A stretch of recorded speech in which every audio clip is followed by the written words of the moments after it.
it. I know how much you like to fight, so I'll add a new problem to your night. Well, it seems that your journey has ended. Very sorry about that. It was always going to end this way, of course. If it weren't by me, it would have just been by some other, terrible thing. Just, you could not imagine how terrible it would be. Just, I get scared thinking about it. I'm glad it's not me. It reminds me of a time I was speaking to my good friend Orville. We were sitting on a park bench watching the pigeons.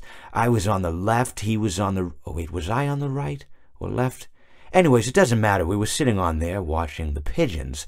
And I said to Orville, "Friend, those birds are frozen." And he kind of looked at me like I'd lost my mind. But I reminded him that it was winter, and often birds will sit in a tree until they freeze. And then they sort of fall to the ground until the sun warms up and they can, move around again. So I said to Orville, "You might as well save those breadcrumbs until the birds thaw, because they can't very well enjoy them in the condition they're in." To which he asked what I meant, and asking what condition the crumbs should be in before he threw them to the birds, assuming that I meant the birds couldn't enjoy the breadcrumbs in the condition that the crumbs were in, when in fact I had meant the birds could not enjoy them in the condition that the birds were in, considering that the birds were frozen.